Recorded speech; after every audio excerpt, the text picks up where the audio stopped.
is a presentation of the Documentary Consortium. Reverend Sun Myung Moon has been spending vast sums of money lately, investing in tourism and industry in North Korea, and trying to buy a university in Bridgeport, Connecticut for $50 million. But Moon's objectives have remained a mystery. Now Frontline has completed a revealing year-long investigation of Moon. Excuse me. According to a highly placed source in the Unification Church, a top priority mission was to stop this report from airing. Tonight, the story of Reverend Moon. 15 years ago, Moon was best known as a cult leader. But today, Moon presides over a financial, political, and media empire. Frontline investigates the extent of his power and the ultimate sources of his funding. Here is what disturbs me. It is the lack of knowledge of who is behind it, where the funding is coming from, and what are their ultimate objectives. Tonight, the resurrection of Reverend Moon.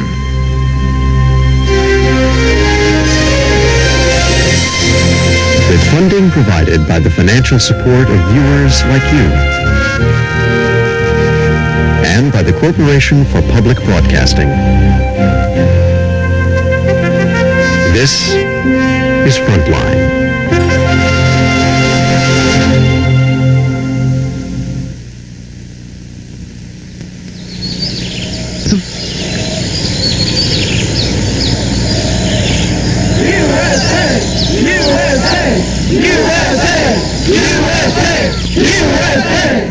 On February 9th, 1991, in Rapid City, South Dakota, more than 1,000 people rallied in support of U.S. troops fighting in the Persian Gulf. The rally was sponsored in part by a group of local veterans. Diane Peterson was the rally's principal organizer. I'm a vet myself, and I had a sister over there, and I really just wanted to do something in support of the troops. So I organized what I call the Little Yellow Ribbon Walk. It's great. Many more than I expected. And I was approached by the American Freedom Coalition, who told me that they had a rally planned for the same day and wanted to merge with me. The American Freedom Coalition was a group few people in Rapid City had heard of.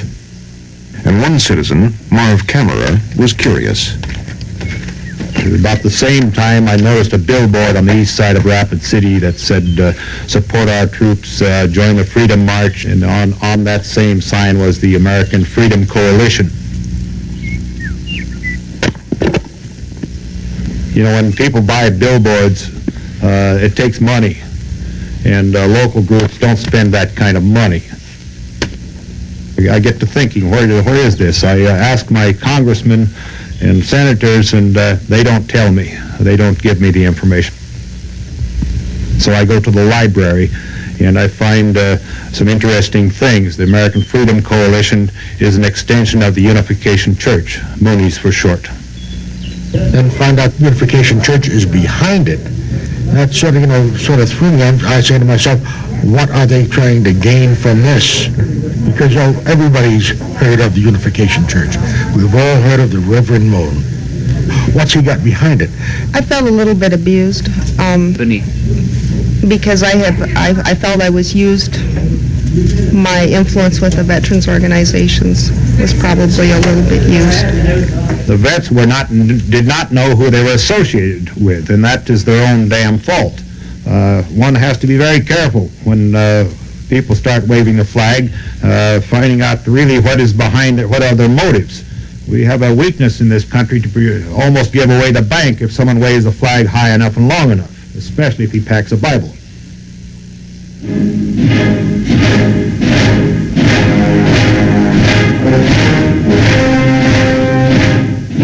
The day before the Rapid City rally, the 18th annual Conservative Political Action Conference was underway in Washington. Part cocktail party, part political bazaar, part serious examination of the issues, its sponsors included pillars of the American right, such as the Heritage Foundation and the American Conservative Union. There was also the American Freedom Coalition.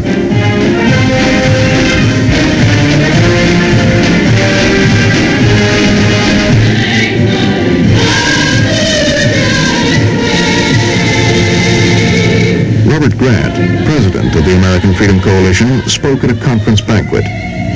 In his remarks, Grant announced that the AFC was sponsoring pro-Desert Storm rallies, not just in South Dakota, but in all 50 states.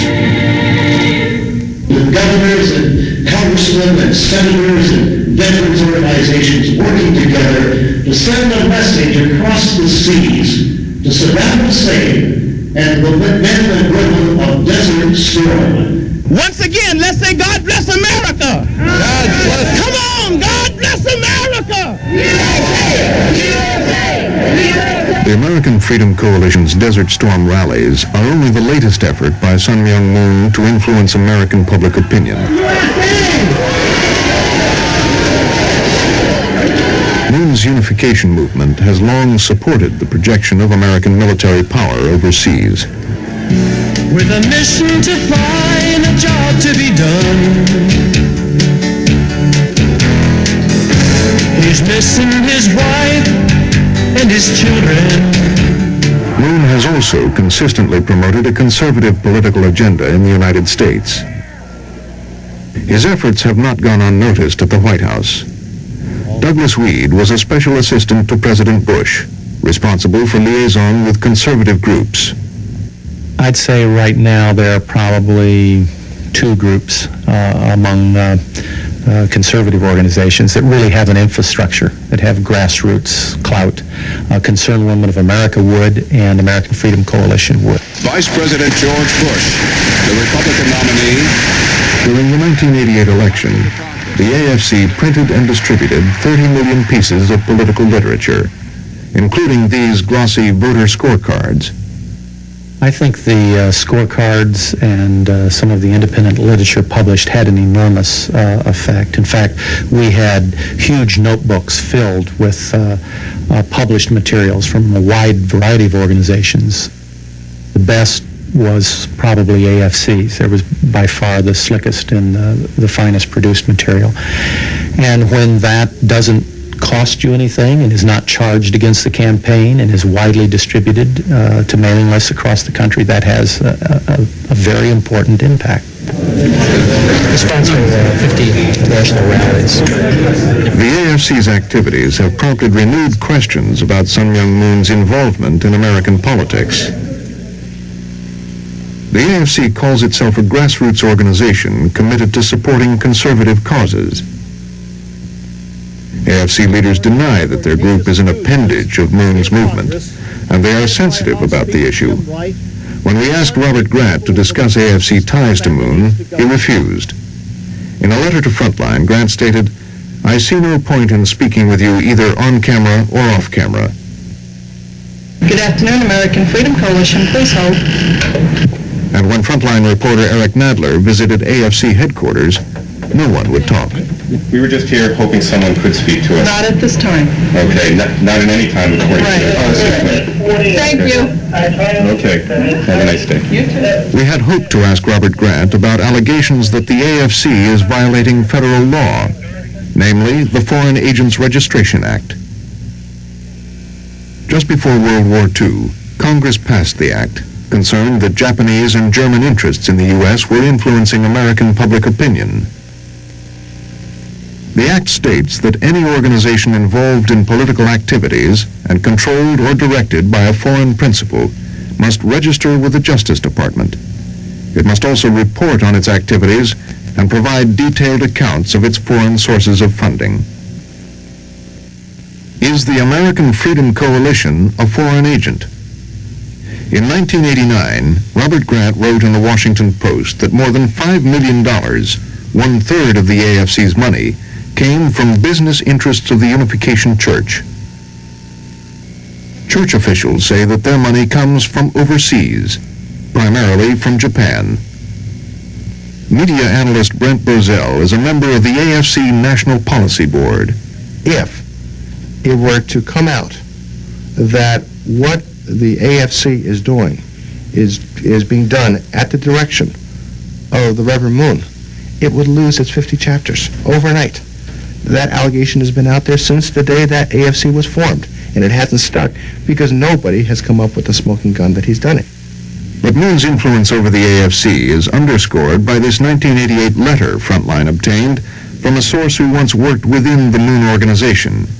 AFC President Robert Grant, writing to Reverend Moon, thanks him for investing heavily and helping to bring the AFC into being.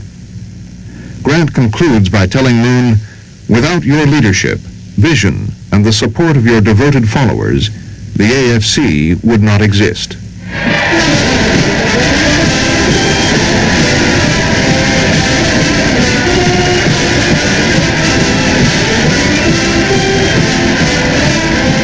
The last time most Americans paid attention to Sun Myung Moon was nearly a decade ago.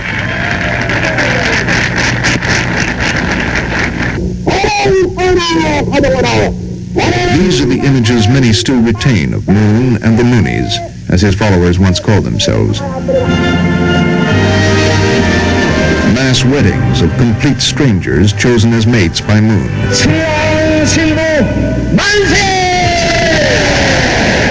Flower peddling in the street. And repeated allegations of mind control and brainwashing. Who can parents turn to when they realize their children have been innocently enslaved by Moon? Within one weekend, my mind was totally coerced into leaving home, into leaving my parents, into dropping out of school, into thinking that I was working for God. A federal investigation into Moon's finances led to a 1982 trial on charges of conspiracy and filing false tax returns. I must tell you that I am innocent. As a convicted felon, Moon was sent to the Federal Correctional Institution in Danbury, Connecticut. During his 13 months in prison, he faded from public consciousness. Distinguished leaders, religious leaders, God requires good practice. Knowing this, we should proceed. But Moon has been quietly gaining strength in the United States ever since. He still hints that he is the Messiah, most recently before 500 religious leaders in San Francisco in August 1990.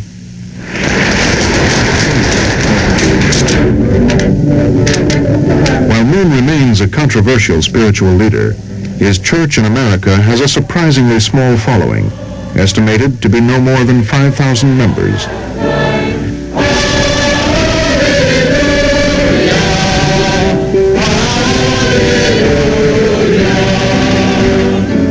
His movement, once labeled a cult, is now more accurately described as a conglomerate. At this point, we'll be going to... From media operations in the nation's capital to substantial real estate holdings throughout the United States, and from large commercial fishing operations to advanced high-tech and computer industries, a Fifth Avenue publishing house, and literally dozens of other businesses, foundations, associations, institutes, and political and cultural groups. Moon and his money have become a force to be reckoned with. All we know is they are spending a great deal in this country. James Whalen was the editor and publisher of a Moon-financed newspaper, the Washington Times. Probably more an influence and the obtaining of influence, of power, than of any organization I know of in this country. And that includes the AFL-CIO, that includes the U.S. Chamber of Commerce, that includes General Motors, that includes anybody.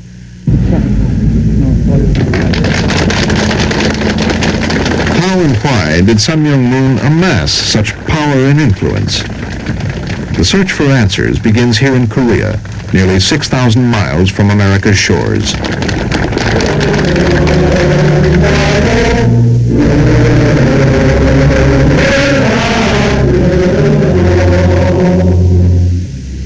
The Unification faith is a new religion. It traces its origins back to Easter Sunday, 1936, when Jesus Christ supposedly appeared and asked the 16-year-old Moon to complete God's work on earth. Moon's evangelical mission eventually landed him in a North Korean labor camp, where he claims he was tortured repeatedly. Moon escaped, and according to church lore, he marched south for weeks, carrying a wounded follower on his back. In 1951, in this shack made of U.S. Army ration boxes, Moon established his first church.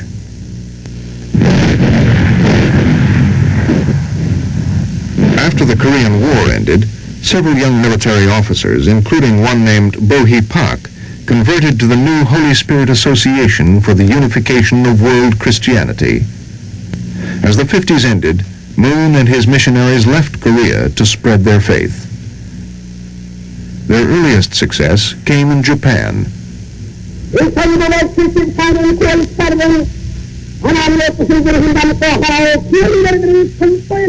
the church made political alliances and quickly established itself as much more than a religious movement. 1960 really represents the founding moment of the Moon Organization as a political entity. You can think of Daniel Junas is the author of Moon Rising, a forthcoming history of the Unification Movement. But now, grafted onto that, you began to have a whole set of political operations. And this is where Moon really developed his theocratic ideology, where politics would be married to religion.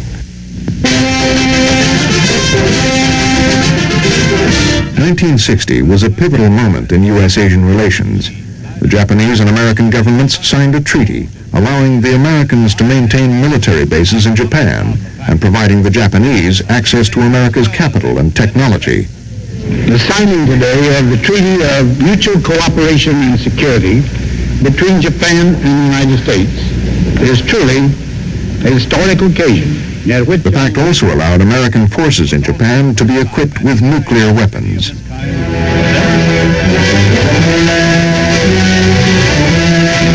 Japan, left-wing political and labor organizations step up the tempo of their protests against the Japanese. Thousands stormed the gates of the Japanese parliament, enraged at the military concessions to the Americans.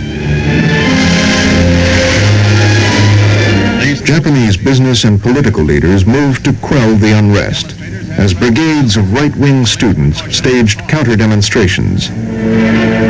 Sun Myung Moon's Japanese followers soon took to the streets, as political activities on behalf of conservative business interests became central to the Unification Movement. When Moon's missionaries came to America in the 60s, their activities centered on Capitol Hill and college campuses. When Moon came to the United States, his organization would play much the same role in American society that it was already playing in Japan and South Korea. During the Vietnam War, Moon worked to build a right-wing student movement as a counterweight to the left-wing student movement that was objecting to American military involvement in Vietnam.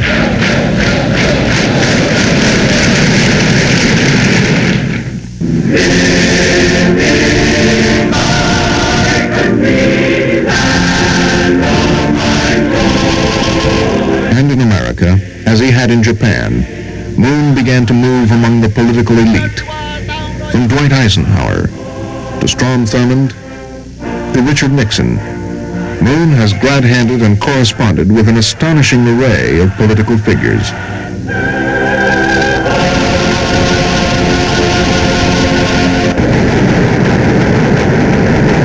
Moon sought to influence the American political agenda by pouring more than $1 billion into media. Moon looked on the media as almost the nervous system for a global empire. In the 1970s, Michael Warder became one of the most important Americans in the Unification Movement. Warder says he had close contact with Moon for 6 years. Well, Moon was the brain, and the media are to be, or were to be, the communications vehicle for his body politic surrounding the globe. Warder was responsible for managing News World, Moon's daily newspaper in New York City. Moon wanted total control of the media, so there would be no independent media with journalistic integrity. It would be a media totally loyal to Moon.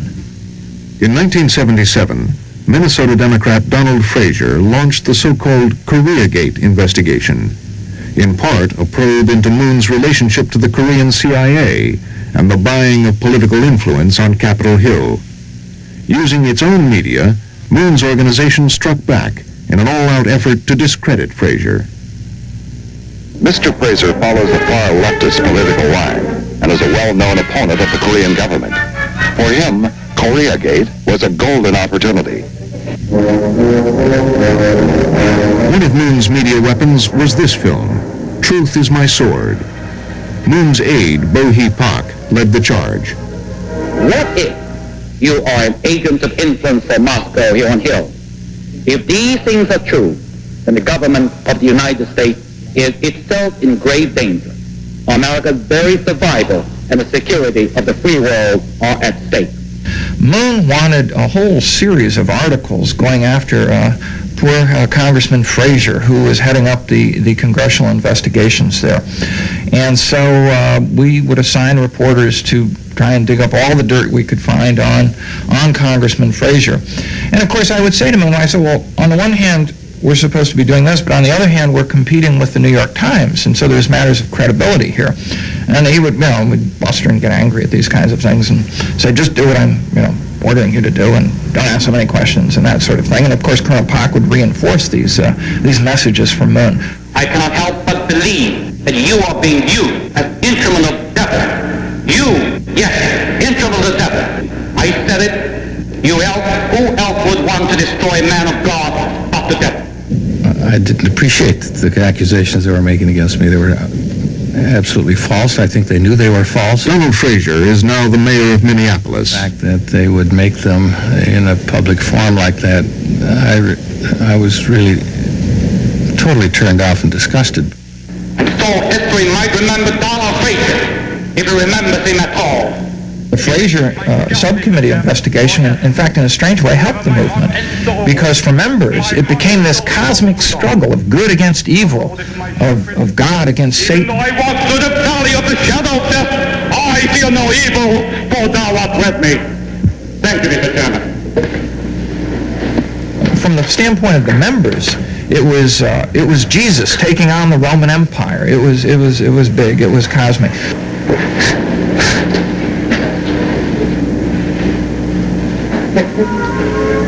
The Fraser Committee's final report said Moon was the key figure in an international network of organizations engaged in economic and political activities. The committee uncovered evidence that the Moon organization had systematically violated U.S. tax, immigration, banking, currency, and Foreign Agents Registration Act laws. It also detailed how the Korean CIA paid Moon to stage demonstrations at the United Nations and run a pro-South Korean propaganda effort. Michael Hirschman was the Fraser Committee's chief investigator. I think we determined that their primary interest, at least in the United States at that time, was not religious at all, but was political. It was an attempt to gain power and influence and authority. The Fraser Committee recommended that the White House form a task force to continue to investigate Moon. That never happened. By the time Ronald Reagan was inaugurated, the idea of investigating Sun Myung Moon's political activities was a dead issue. Ronald Reagan's presidency was hailed as the beginning of a conservative revolution. Activists from all over the United States came to the nation's capital.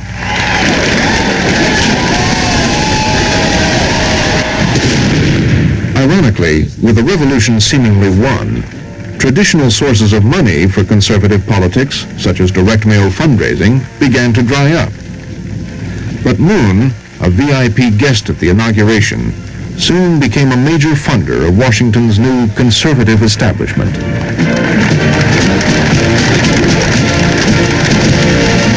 Brent Bozell was one of the young Reagan revolutionaries. When the Moonies entered the political scene in the early 1980s, one school of thought said that they were a good organization and that because of their anti-communist commitment, conservatives ought to work with them. David Finzer was another conservative activist who came to Washington in the early 80s. Finzer says he took more than $400,000 from the Moon organization. He recalls one project the money paid for. When the left would run an anti-South Africa campaign, we'd run an anti-Soviet campaign. We'd say, okay, you want to disinvest from South Africa? Fine, let's also disinvest from the Soviet Union. And it was a pretty successful campaign. We did some neat stuff. They'd build shanty towns, we'd build gulags around them. Moon's most expensive political project was a newspaper, the Washington Times. Washington is the most important single city in the world. If you can achieve influence, if you can achieve visibility, if you can achieve a measure of respect in Washington, then you fairly automatically are going to achieve these things in the rest of the world. There is no better agency or entity or instrument that I know of for achieving power here or almost anywhere else than a newspaper. The Washington Times had an immediate impact. The President of the United States, seen here with Times President Bohi Pak, said it was the first paper he read in the morning. Moon had money, and he was willing to spend it. Paul Weyrich, a co-founder of the Moral Majority, refuses to take Moon's money, but he hails Moon's newspaper as an antidote to its liberal competitor, the Washington Post. The Washington Post became very arrogant, and they just decided that they would determine what was news and what wasn't news, and they wouldn't cover a lot of things that went on. And the Washington Times has forced the Post to cover a lot of things that they wouldn't cover if the Times wasn't in existence. From Washington, soon Washington Times columnists found even greater exposure on television. On the right, Pat Buchanan. Tonight, the propaganda war. If the Washington Times did not carry the conservative columnists that they carry, like a Pat Buchanan, like a Bill Rusher, like a Mona Chad, I wonder if the television community would be aware of them and would tap them to use them in television. By 1984, despite his paper's growing influence, James Whalen was unhappy. When we started the paper, there was never any question that it would in any fashion project the views or the agenda of Sun Myung Moon or the Unification Church. All to the contrary. We said, look, we're going to put a high wall in place. It's going to be a sturdy wall, and it will divide us from you. But Whalen's wall of editorial independence was often breached. Moon himself gave direct instructions to the editors of who, in fact, calls the shots. Ultimately, Moon calls the shots.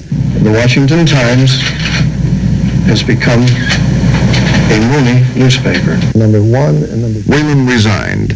Times spokesman said the dispute was really over money.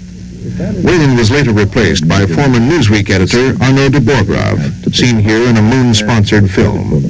When I was in Europe recently, I was delighted to hear the Washington Times quoted every hour on the hour on the Voice of America and on the BBC, two worldwide radio networks that happen to reach hundreds of millions of people.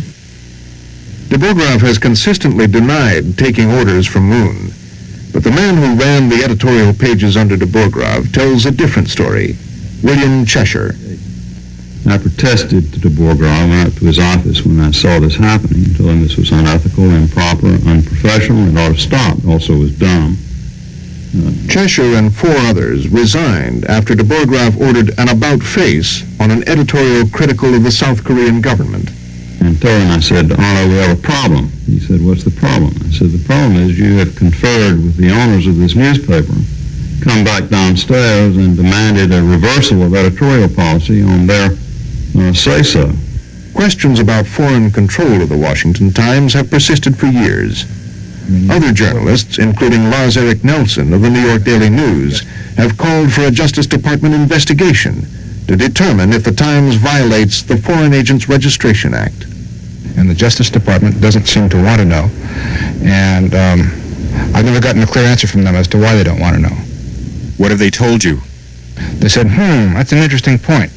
They say, We'll think about that. And they'll never get back to me.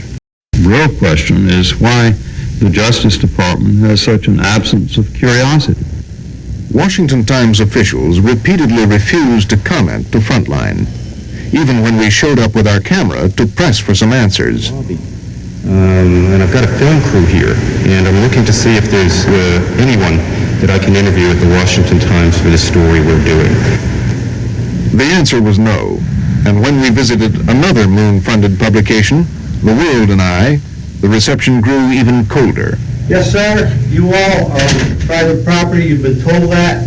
You will wait here. The Metropolitan Police will come here. I'm going to ask you to leave the property. Okay. Okay, fine. Who are you, sir? And are you with the Metropolitan Police Department? No, or are you with the security? I'm with the security department. Of the Washington Times Corporation? Washington Times, that's correct.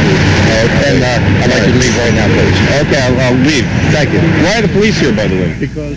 Later, the Times sent this statement, which said that the complete editorial independence of the Washington Times is well known and envied throughout the newspaper industry.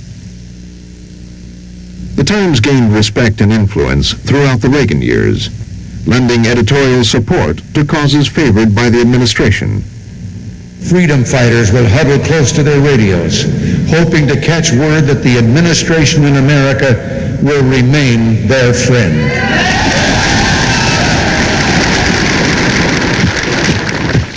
The Contra forces battling the Sandinista government in Nicaragua received editorial support and money from the Washington Times. Here's how it worked. In March 1985, Oliver North wrote this top-secret memo proposing the formation of a private foundation called the Nicaraguan Freedom Fund. Its purpose was to circumvent a congressional ban on aid to the Contras. Less than 2 months later, the Washington Times announced the birth of the Nicaraguan Freedom Fund in a front-page editorial. Times editor Arno de Borgrav insisted he was surprised at the coincidence between his paper's initiative and North's secret project. The Washington Times contributed the first $100,000 to the Freedom Fund. The worst outcome we could have would be the consolidation of a communist client state in Nicaragua. When Oliver North was questioned by Congress about his role in funding the Contras, the American Freedom Coalition rushed to his defense. The AFC produced this video, Oliver North, Fight for Freedom, which it broadcast more than 600 times on over 100 television stations. The program asked for donations. Tax records reveal that the video raised more than $3.2 million for the AFC. It only takes 30 minutes for a missile to get here from the Soviet Union. How far do you think you can get in 30 minutes?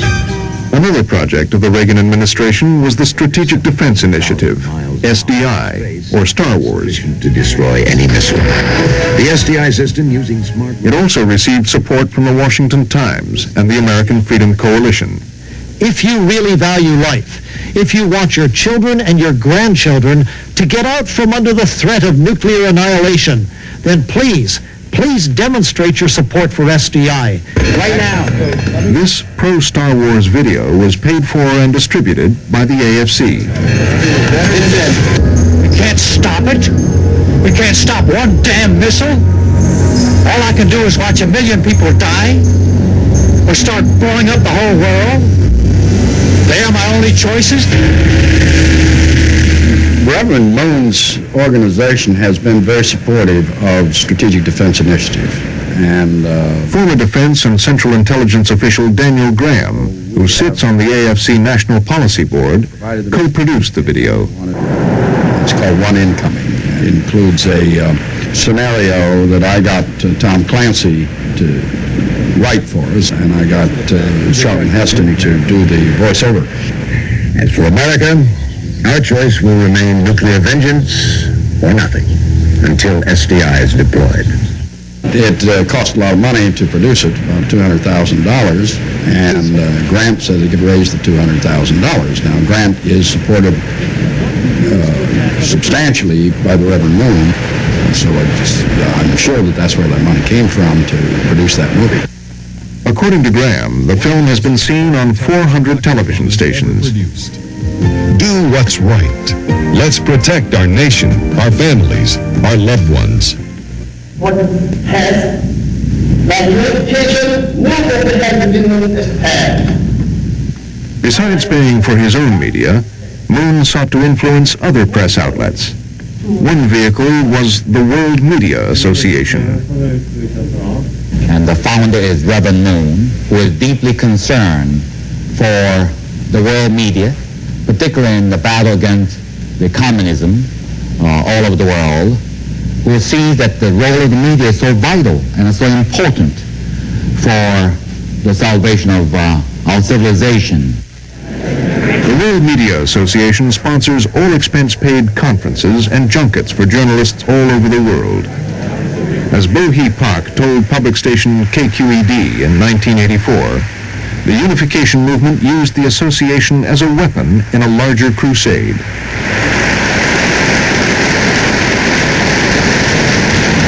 But there's a total war, basically war of ideas, war of mind. The battlefield of the human mind. This is where the battle is fought. So in this war, the entire things will be mobilized. Political means, social means, economical means, and propagandistic means, and the basically trying to take over the other person's mind. That is what the Third World War is all about. The war of ideology.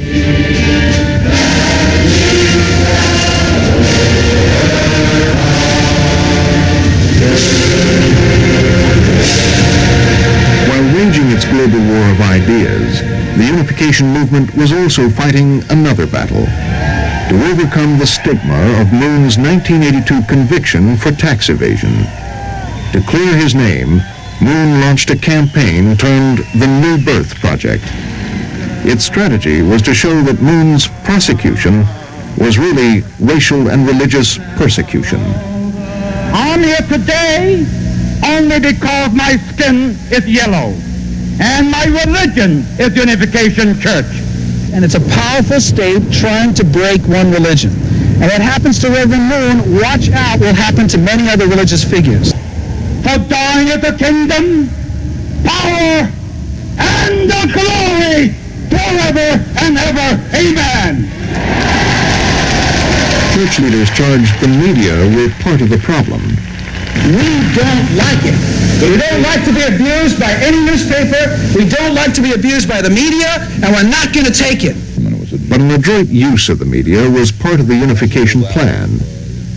Moon bought full-page ads in leading newspapers and sent videotapes explaining his theology to other religious leaders at a cost of more than $4 million. Press conferences outside Moon's prison helped spread the word. Of justice. Today, we have witnessed a travesty of the judicial system of our United States.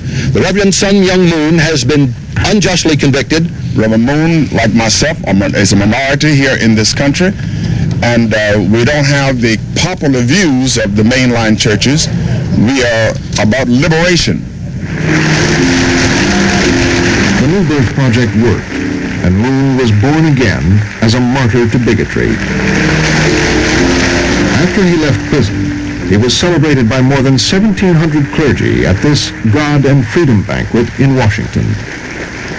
Ironically, and perhaps historically, there is something similar here to other religious movements. From this persecution has come the greatest support and acceptance of the Unification Movement. Part of the New Birth Project employed familiar Moon tactics. In July 1985, a front organization was formed called the Committee to Defend the United States Constitution. Moon insider David Finzer was asked to join the board. We executed all of the documents, and I understand the corporation was incorporated the very next day.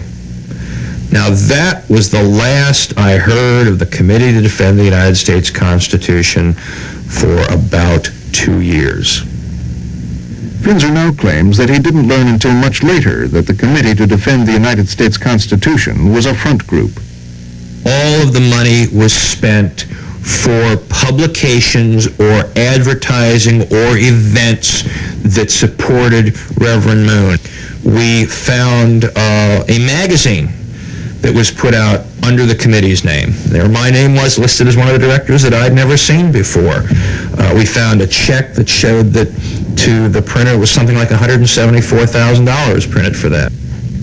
Now, the real purpose was not, I can tell you what it was not. It was not to support religious liberty. What it was to support and sanitize Reverend Moon's name, to give the appearance of independent support instead of wholly owned, bought support, to make him some kind of a First Amendment hero.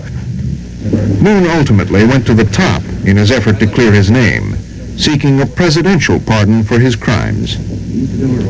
The point man was Max Hugel, a former Reagan campaign official and one-time deputy director of the Central Intelligence Agency in charge of covert operations. It is so important to have a superb intelligence agency. Hugel was forced to leave the agency in the wake of a stock scandal. Can you tell us why you're not choosing to stay on and fight? Hugel later went into business with Jonathan Park, the son of Bohi Pak. Through two huge sound blocks are the best outfitted teleproduction studios in the region. Hugel worked with Park to expand Moon's electronic media empire, while also brokering contacts between Bohi Pak and Vice President George Bush. In this April 1988 memo to Unification Church member Mark Lee, Hugel offers to arrange for Pak to have his picture taken with the Vice President at a cost of $50,000. Hugel also promises to try to get Bush to write to Pak. 2 months later, Bush did write to Pak and told him, "I hope we can meet again soon." Did they discuss a pardon during their meeting? Neither President Bush nor Bohi Pak would comment to Frontline.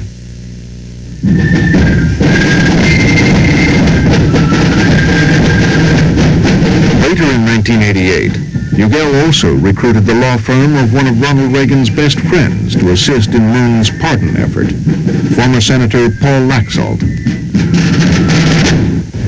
The friend who understands you creates you, a wise man once said. Paul created because he always understood, and for that I am and shall always be grateful. Laxalt's law firm was paid $100,000 up front and $50,000 a month to obtain a presidential pardon for Moon. According to billings submitted by the lawyers, Laxalt was directly involved in the pardon effort.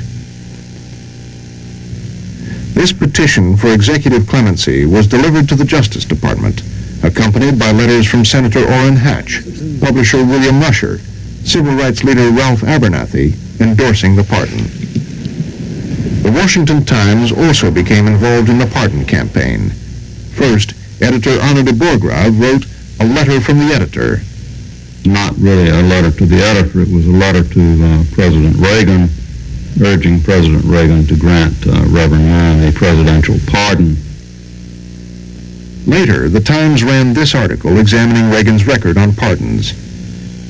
After it appeared, Laxalt's partner, Paul Perito, became alarmed. Perito warned Bohi Pak that if a case can be made that the church allegedly controls and dictates the activities of organizations such as the Washington Times, this will affect our credibility and could materially damage our prodigious efforts. Any last thoughts for us, President Mrs. Reagan, on your way out? Any last thoughts? Ronald Reagan never pardoned Sun Myung Moon. Moon's pardon application is still pending before the Bush administration. Max Hugel, Paul Laxalt, and Paul Perito all refused to comment. Ronald Reagan also declined to comment. Is the New Birth Project continuing?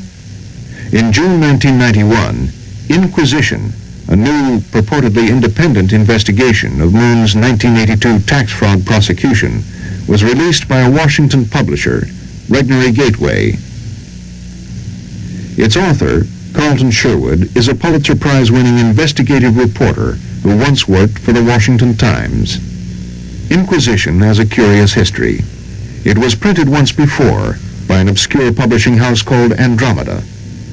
The phone number listed for Andromeda in a leading publishing directory is the home phone of former Reagan National Security Council official Roger Fontaine, an ex-reporter at the Washington Times. When we called, Fontaine's wife Judy answered and said she knew nothing about Andromeda.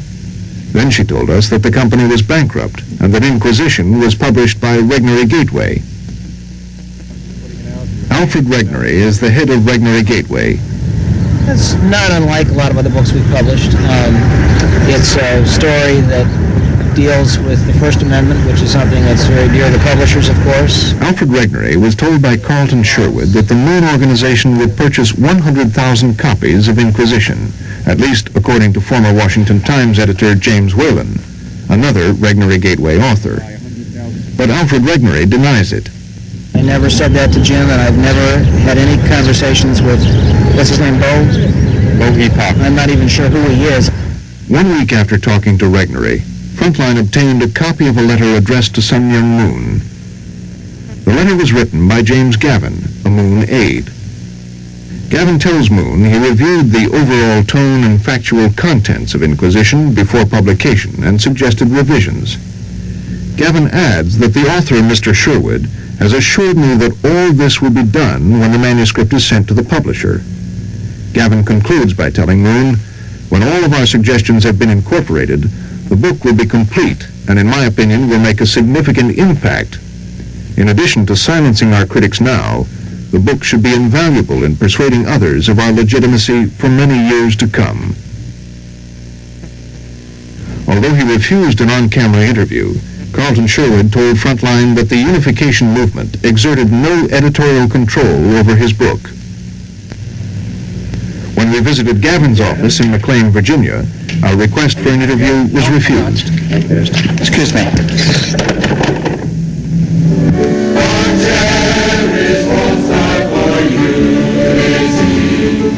Many questions about the Unification Movement remain unanswered, but none is more pressing or perplexing than this. Where does all the money come from? The Moon Organization has spent an astonishing amount in the United States.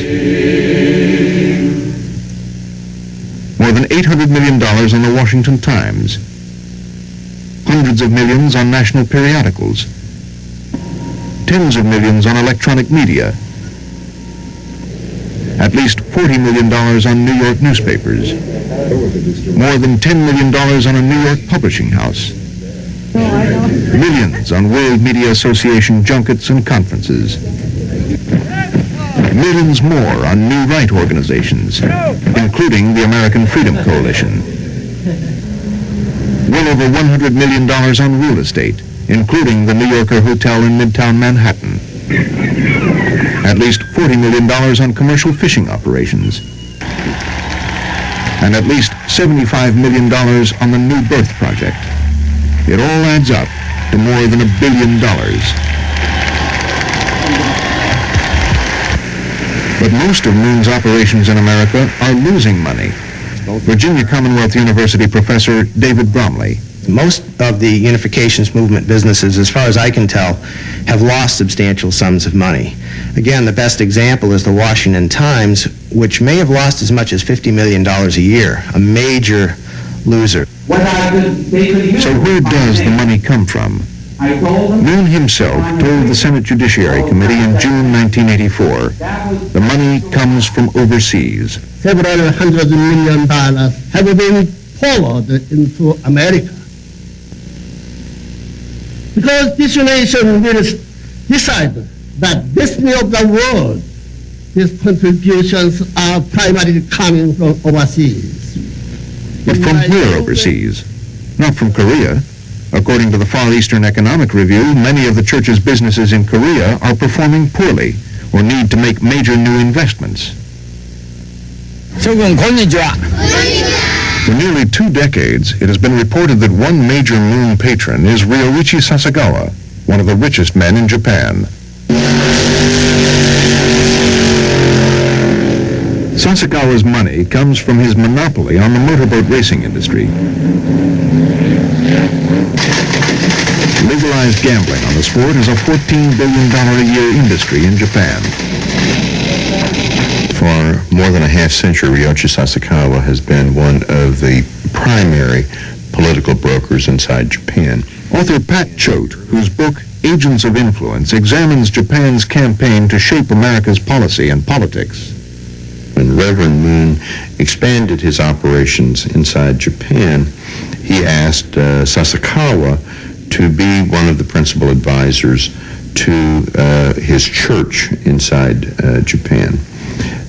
Many of their operations, the Sasakawa operations, the Moon operations, seem to parallel each other. They operate in many of the same ways, giving away money, a great deal of attention to media and media organizations, the establishment of think tanks and other policy organizations that operate across national borders, and the maintenance of a very right-wing conservative focus. Una posizione di potente ingiustizia. Sasagawa's right-wing associations go back more than 50 years. In 1939, he flew to Italy to meet Benito Mussolini, whom he called the perfect fascist. He formed one of the most radical of the fascist parties inside Japan. He was one of those individuals, business leaders, that was calling for war with the United States. Immediately after the war, Sasakawa was arrested and imprisoned by the U.S. Army. Sasakawa was sent to prison with two other suspected war criminals, Yoshio Kodama and Nobusuke Kishi. Kodama went on to become a leader of the Yakuza, or Organized Crime Syndicate of Japan. Kishi went on to become Japan's prime minister. All three men reportedly played key roles in the early days of the Moon organization. Kishi had emerged as a frontman for the Moon organization in Japan, and Sasakawa served as an advisor. He was the behind-the-scenes power broker who was manipulating the Moon organization. Moon, in his own speeches, refers to his Japanese friend, who is quite wealthy, Mr. Sasakawa.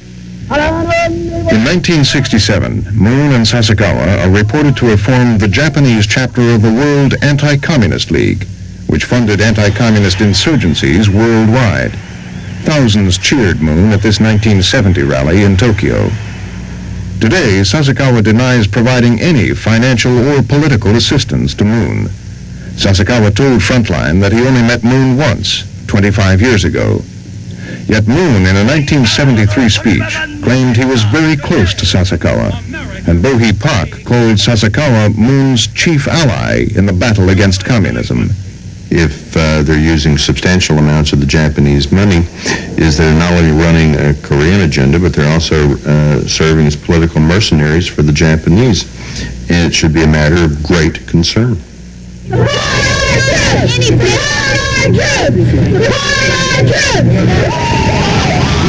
has been operating in the United States for 30 years. Whether Americans know it or not, the Reverend Sun Myung Moon is a force in their political lives.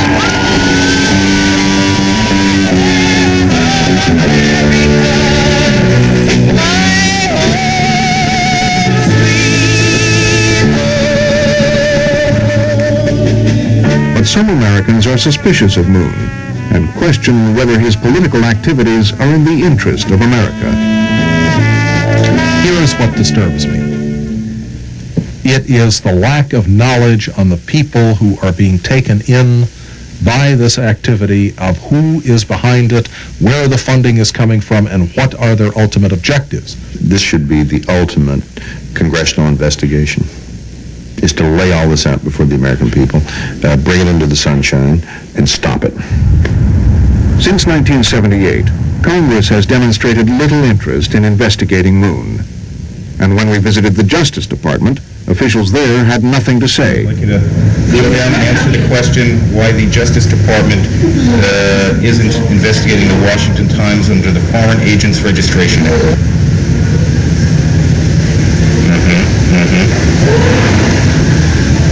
No comment is your answer. We asked the White House to comment on the Unification Movement's activities in America. We asked specifically about Bohee Pak's 1988 meeting with Mr. Bush at his home. about the president's knowledge of the campaign to obtain a pardon for Sun Myung Moon, about the help that the American Freedom Coalition gave his election campaign, and whether the president thought his Justice Department should investigate the Washington Times for possible violations of the Foreign Agents Registration Act. The White House declined to comment. Finally, Reverend Moon also refused to talk to Frontline.